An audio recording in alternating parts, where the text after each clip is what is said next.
Welcome back to the course on cryptography and system security. During our last session, we started discussing about user authentication, and then we were discussing about some of the technique through which how the authentication can be verified, as well as we discussed about some of the vulnerabilities which are crack the password, which are used to crack the password.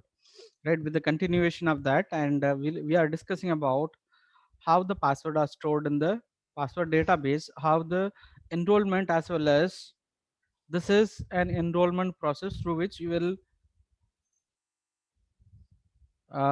create a new password in terms of hashed version, and that is stored in the database. Now this is a verification process through which you will be authenticated by entering the correct password based on the information which you selected, right? So here this is the password database. Here it will be your user id, might be your Gmail id, whatever it is, and followed by the salt value which is stored here in the database, and followed by the hash coded password will be stored here in the database. Now from the salt value, again your password, whatever the password which you entered during the login, and that is going to be compared, and those information which are going to be applied are passed to the crypt 3, so which includes, as I mentioned, which include encryption and followed by an hash function which will produce a hash code. Here they are using a simple term which is encrypted, which is encrypted plus hash coded password, right? So that is going to be compared. If it is matches, you will be identified as an authenticated user, even if one character which is missing, and you will be identified as a unauthorized users. Okay, the entire things which I explained so far with the diagram, so I'm just given in the descriptive way. So here you can read it, right? The user selects or is assigned a password. So here, as I mentioned, the password can be selected by the users. There are different criterias, and every services which will maintain or which maintains a different password selection criteria, right? Some, whenever you are creating a new account, it will ask you to select the password, or it could be you could be select a stronger password, which is a combination of alphanumeric, capital letters, small letters, numbers, special characters. You should have at least one capital letters, one small letters, one numeric, and one special characters. So this will be considered as the a strong password selection policy. So this can be adapted by the different organizations, right? And password can be uh, combined with the fixed length salt value, right? When we talk about the salt values, pseudo random number or a random number, right? So this can be your, maybe your password creation time, or it can be any other salt value or any other constant value. Say for example 2f3d, right? The password will be unique, right, for individual users, along with your actual information, the salt value which are going to be stored. When we talk about this, again, the entire database, as I showed there, right, the entire database, again, which has been protected with the different level of security, right? Security level 1, and then security level 2. First they will protect the entire PC or the entire server with the different levels of firewalls. Again, there can be multi-layer firewalls, right? In order to get the access to the database, first of all, attacker, he may need to break the firewall, and followed by he may need to break the security of the individual machine. This is a server. You need to get the password, or you need to hack the server. After that, now the whatever the table which is stored inside the database, sorry, inside the PC, now you need to get the password to access to the database. So in order to get the access to the password, or access to the password file, or access to the database, the attacker, he may need to break the multi-level security. right? In terms of you need to break the firewall, and then you need to break the security of the system, then you need to break the security of the database, then only you will get the file. Okay, so every time whenever if you are logging into the, whenever you are trying to access this database, right, so there can be a multi-factor authentications, right? So here the multi-factor authentication which terms maybe rather using a single password, right, there could be another authentication factor that might be the OTP, or might be another fingerprint, right? As many layer, as many level of security which you add, and your resources will be more secured,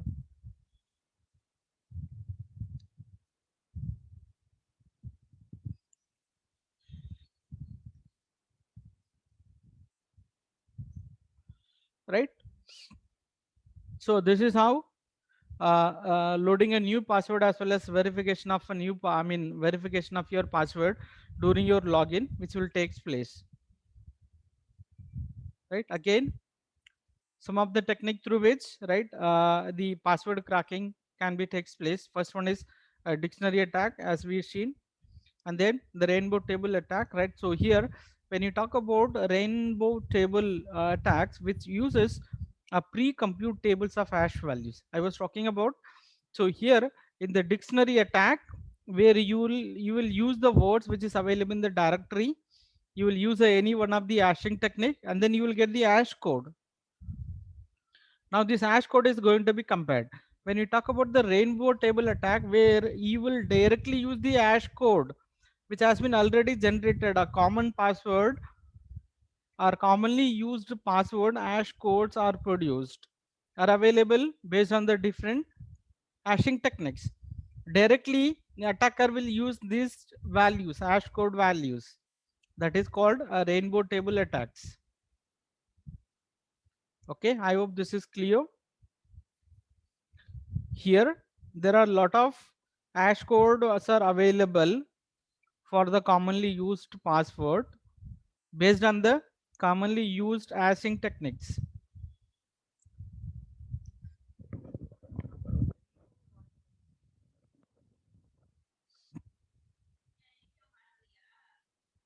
Once again, sorry,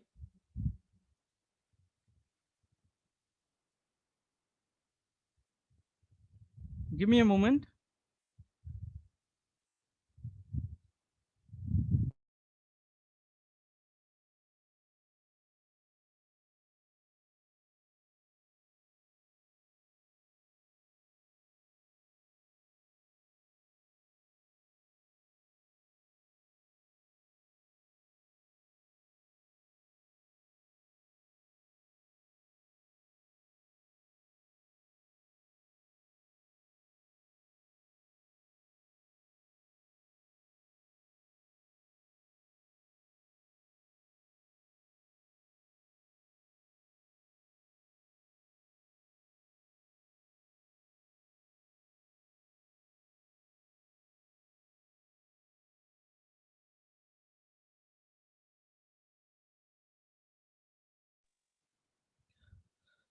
Okay, we'll continue. The next topic which we are going to discuss is that using a better password, right?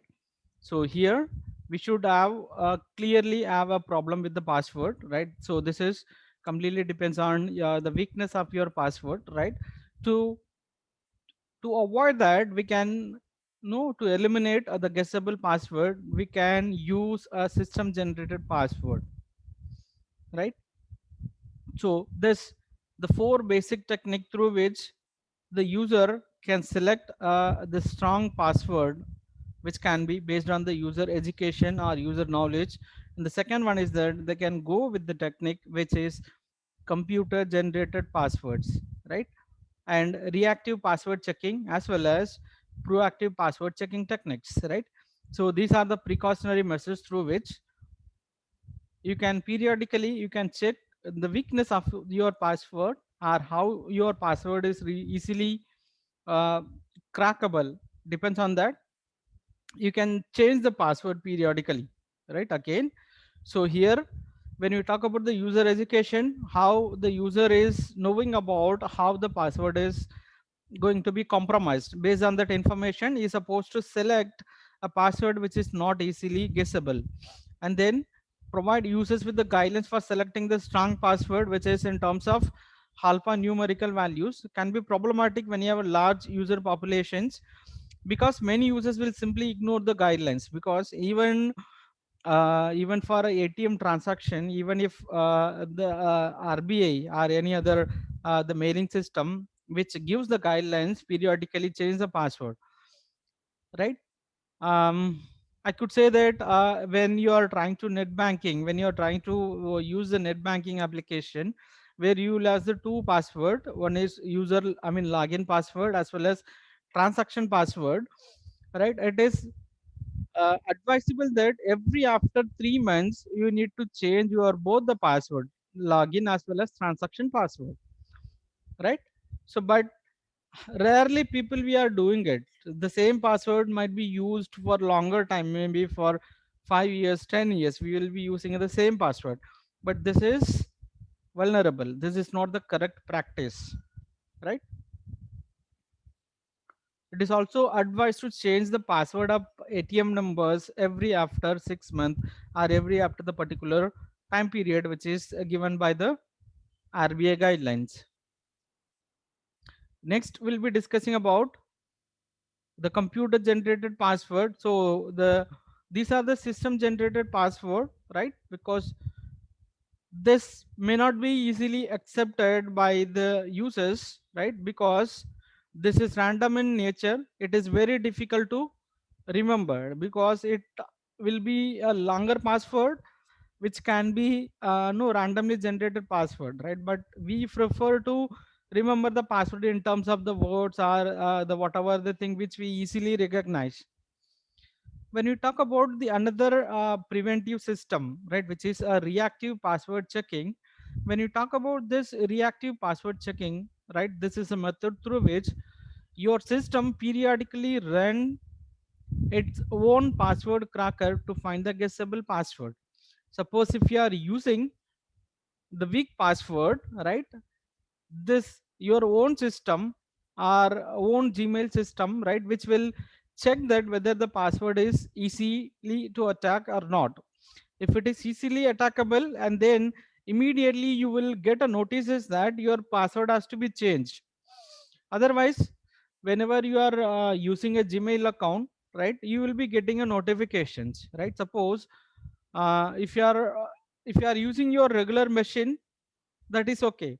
Suppose if you are trying to use a new machine, right, where suppose you are in Mumbai and if you are going to some other place, maybe Delhi, and from that, from a new PC or new machine, you are trying to log in with your Gmail, and that time you will get a notices, right? So someone is trying to log in your Gmail account, kindly confirm that it is you, right? Where you need to click yes, then it will, your system will assume that you are the right person, you are an authenticated users to log in with the resources. Similarly, so here whatever the password which is choose, so that will be involved into the password cracking technique which has been maintained by the particular organization. And if it is identified your password is weak or it is vulnerable to crack, immediately it will ask you to change the password based on the password selection policy or guidelines, right? Again, the fourth one is that, so this is reactive and this is proactive password checking. User selects a own password which the system then checks to see if it is allowable. So this is before selecting the password based on the guidelines, are you selecting all the guidelines for password selection? If the Gmail policy which accepts only the alphanumeric, as I mentioned, all capital, one small, one number, and one special characters, and as well as minimum of 8 characters. If this condition is not met, then you will not be allowed to use the password, and it will give the notices you need to select some other password. It is not matching with the password selection procedure. Okay.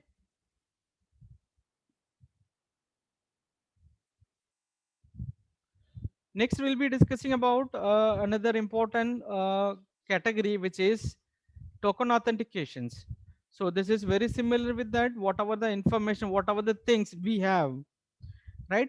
So here objects that are user possesses for the purpose of user authentication are called a tokens. So here some elements which are going to be used to prove you are an authenticated users.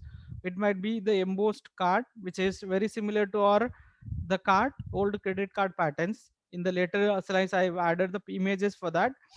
And the second one is that magnetic strips, right? Whatever the ATM card which we use, right? And behind that we can see a magnetic strip which uh, contains some information about the particular account details, right? Based on that information, whenever you are inserting the card, whenever you are swiping the card, and the reader will read the information from the magnetic tape, and that will be processed, that will be used. Similarly, the another category is that the memory, right? If you have a SIM card, you might have seen in the SIM card as well as the debit card as well as credit card, where you will find a chip, right? That chip information which store the information about all the password as well as other related things, right? So again, the smart card, which is very similar with whatever the biometric devices, whatever the biometric authentication which we uses. I mentioned about the RFID tag, that is very similar, right? When you talk about the smart card, which can be the combination of our the biometric identifications.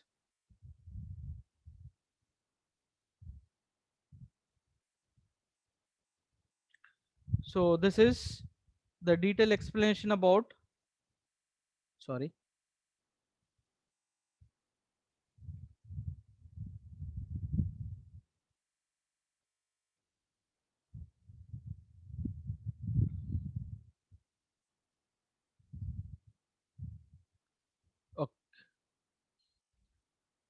Okay, so this is again the detailed explanation with respect to the memory card or magnetic strips. I think you might have seen this all this ATM card or whatever we use, right?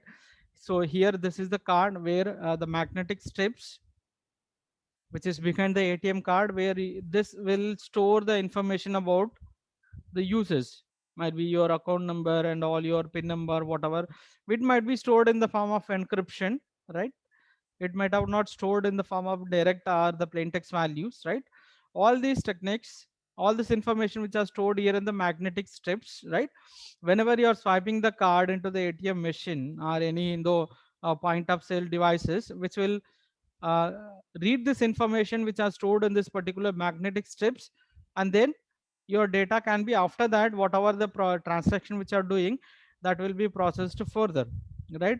When we go with this option where you may need to have a special reader or a machine through which only this will accept. That means that your ATM card reader or debit card reader which is used in the point of sale machine, again the loss of token issues, right? Again, so this can get damaged, and then dissatisfactions, right? Because so this may loss and this may vulnerable sometimes. Similar to that, whatever the card which the we have, right? Some of the information which is stored in the uh, embossed values which can be used, right? So whether it can be the credit card, again which has some informations, the embossed value, whatever the element which we see in the credit card as well as the advanced ATM card, or the latest ATM card will have this kind of structures where this is a small memory in that the entire information about the user as well as account information which are going to be stored. Even in order to access these elements or these units, we need to have special readers or devices to access it.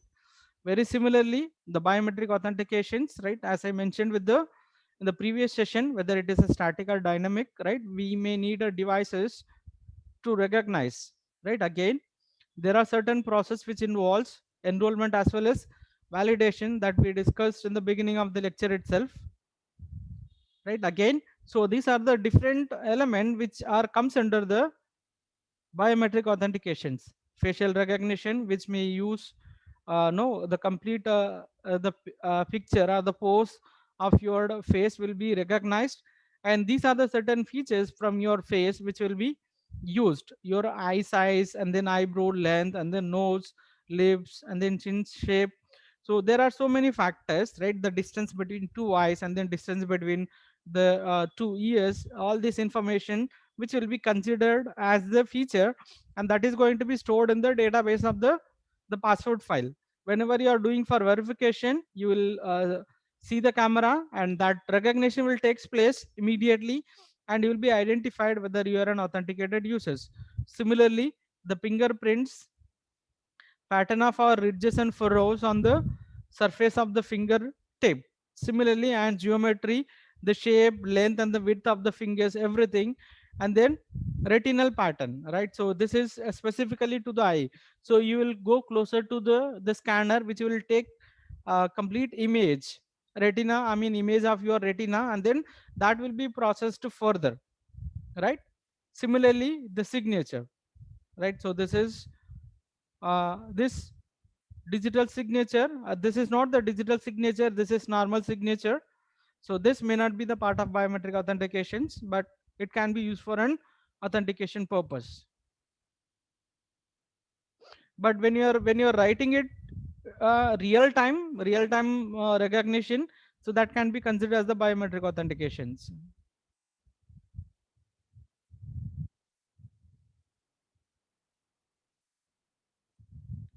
Okay, so this is again the detailed explanation through that how the enrollment as well as validation takes place, right? So here whatever the device or whatever the information which we wanted to adapt, suppose if we wanted to use a fingerprint, right?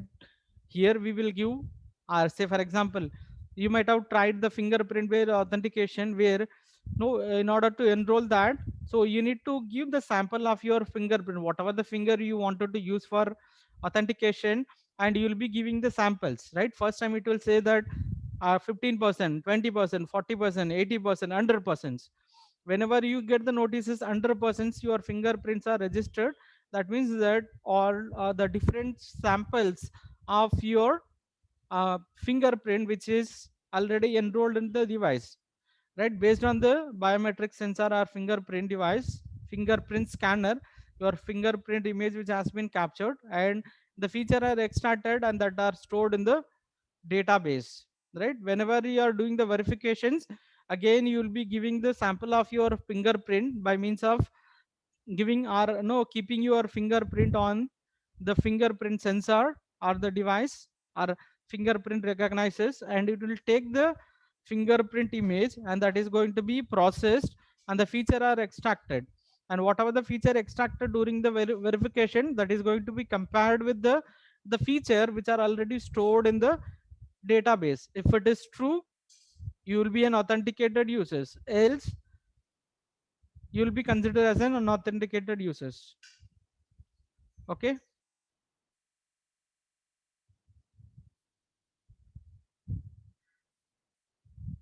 Okay, this is again the detailed explanation. So if you have any queries, you can write in the chat box.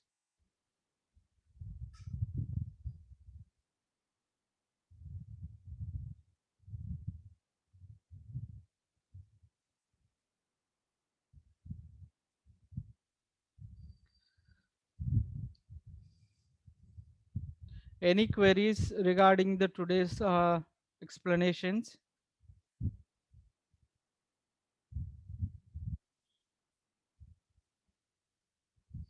Okay.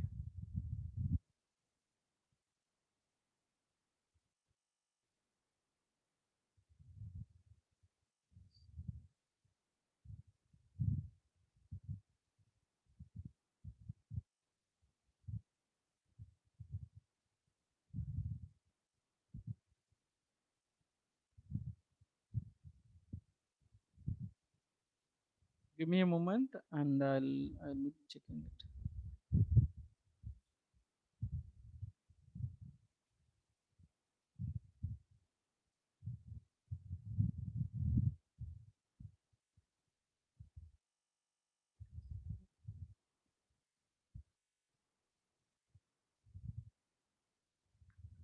Okay, if there are no more further queries, so we'll continue with our session, right? Under this topic, I'll be covering the authentication applications, continuation with that. followed by we'll be studying about the Kerberos, which is one of the important authentication protocol technique, right? So here under this topic we'll be covering about the different authentication functions, right? The different authentication level, and then the signatures, and then we'll study about the Kerberos, and the later we'll study about X.509 certificate authority, which is comes under the chapter number 3.2. I'll be covering in the later session, right? So here when we talk about the Kerberos, Kerberos is one of the authentication protocol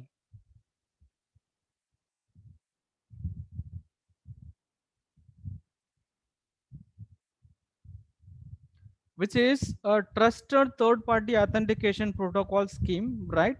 So through which this Kerberos requires that each client, if there are n number of clients and n number of clients wanted to r number of requests for each and every request, right? The individual users need to prove its identity for each and every message or every transaction, right? So this may not require user to enter the password every time, because this request all the users who are all the clients for the particular server or particular the Kerberos authentication scheme, right? Already they will be authenticated using a specific technique with the help of the authentication server, and every time they may not know not required to enter the passwords, right?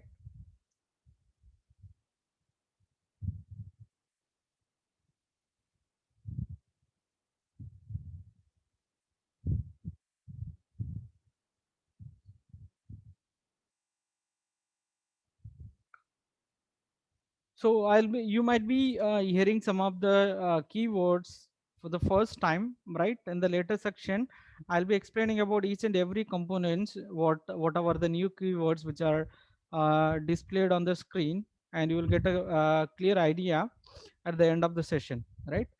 When we talk about the Kerberos design, how it has to be designed in such a way that, right? So this will be able to authenticate all the users who are registered with this scheme.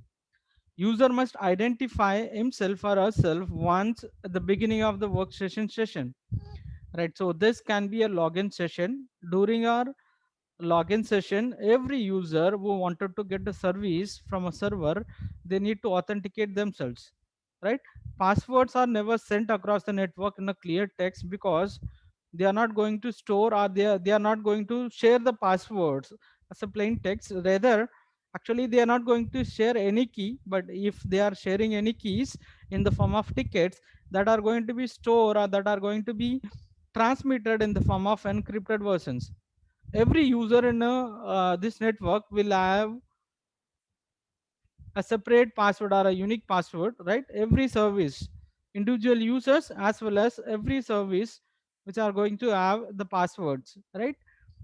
The only entity that knows all the password is an authentication server. Authentication server, we can call it as a repository or a database, where this will maintain all the users information, credentials, login name as well as password, right? I hope this is clear. Right now this is a simplified version of, or I could say that the uh, simple version of our Kerberos system. Later I can explain the complex one, right? So here there are different components. You can see that the authentication server, right? So which as a database, right? So here we'll have the complete information about the users, right?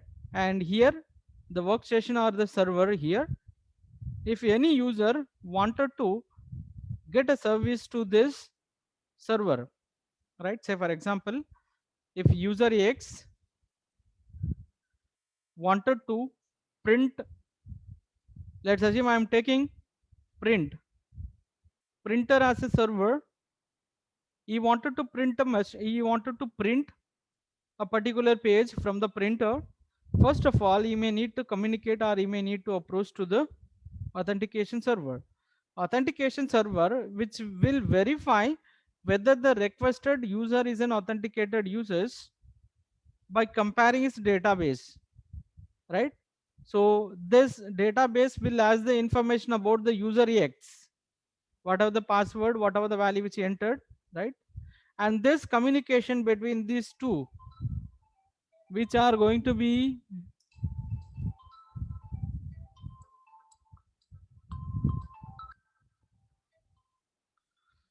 right, again the requests are the communication between these two again, so which are going to be transmitted in the form of an encryption key or encrypted request, right? After that, so whenever this user is sending the request, user need to be authenticated by comparing its database, and if the user is an authenticated users, it will give the permission, but the user will not directly contact the server before that.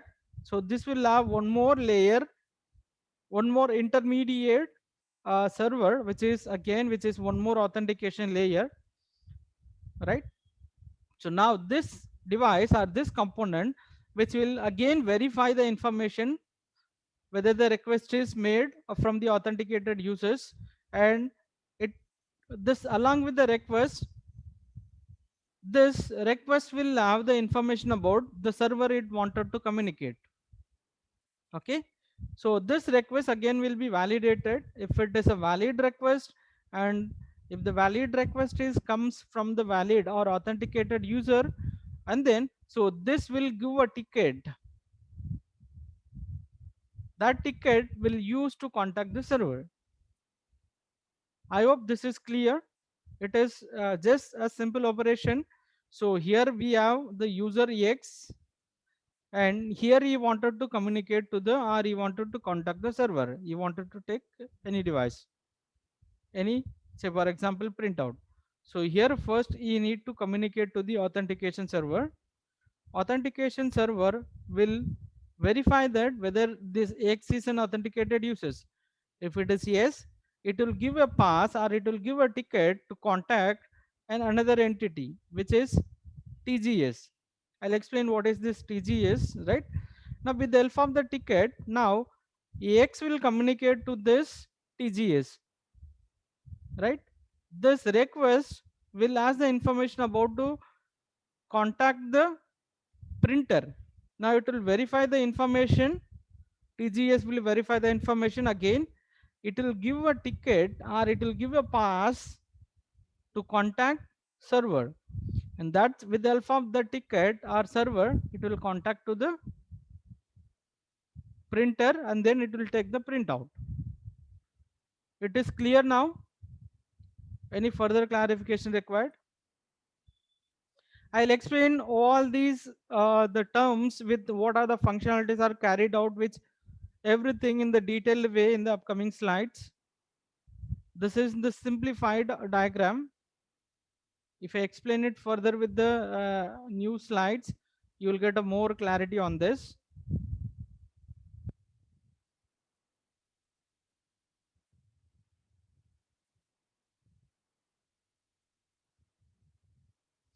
So this is again a simple symmetry key right here. In order to convey the information, in order to send the request, this Kerberos protocol, authentication protocol, which uses secret key encryption, right? You know about what is secret key encryption, the same key which is used for encryption as well as decryptions. Now I was explaining about the ticket, right? So when we talk about a ticket, now the tickets are like a gate pass, right? Similarly, suppose if you wanted to go into the movie, you will go to the counter and then you will pay the money, and then you will get the ticket, right? The ticket will have some information, right? Your theater, and then your screen, and then your movie, and then your time, and followed by your seat number, right? Whenever you are entering into the theater, and you will show the ticket to the gatekeeper, and then you'll be verifying whether you are eligible one to enter into the movie theater or enter into the particular room, right? After that you will be moving into the theater, and then you will be sitting in your place. Similarly, the tickets, when we talk about an authentications, Kerberos authentications, tickets are used for a particular service, right? Each request for a service requires a ticket, right? So the ticket consists of certain information. Based on the information, right, the tickets are used for a particular service. A ticket provides a single client with access to the single server. If X wanted to access the printer, you need to get a ticket. The ticket which will be unique for the single user, and then as well as that will be valid for only one service, as well as that is going to be used to get a service from only one resources or a single printer, right? Now these tickets are going to be issued by the ticket granting server, which has the knowledge of all encryption keys. Because when you talk about the TGS, which is directly connected with the server or the printer where the client wanted to get the service, right? Now, so this TGS will have the complete information about the server, whether the server is free or idle, or whether it is busy. Depends upon that, the ticket will be generated and that will be issued to the client, right? The ticket will have some information about the server name as well as client name, and then the validity of the particular ticket. After the particular time, the ticket will be expired automatically, right? So when we talk about the tickets are meaningless to the clients, they simply use them to gain the access to the server, because the tickets are somehow which are encrypted between the different keys, right?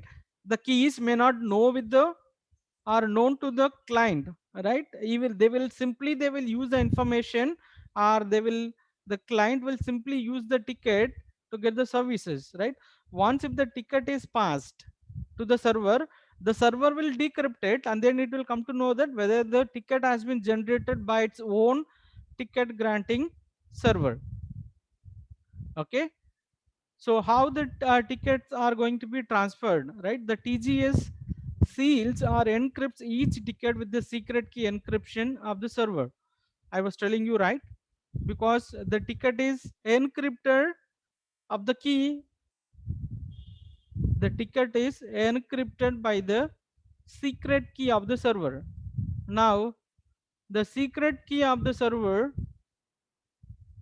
which is known by only this TGS and server. Say for example, TK. Now only these two components which knows the password TK and TK. This is a shared secret key which can be used only by this TGS and then server. Even if the TGS issue a ticket, this ticket is encrypted the key of TK. I hope this is clear.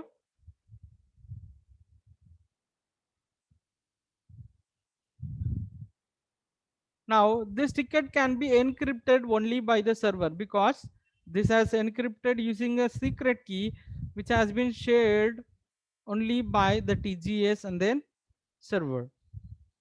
Any queries regarding the explanation? As I mentioned earlier, each ticket has a limited lifetime.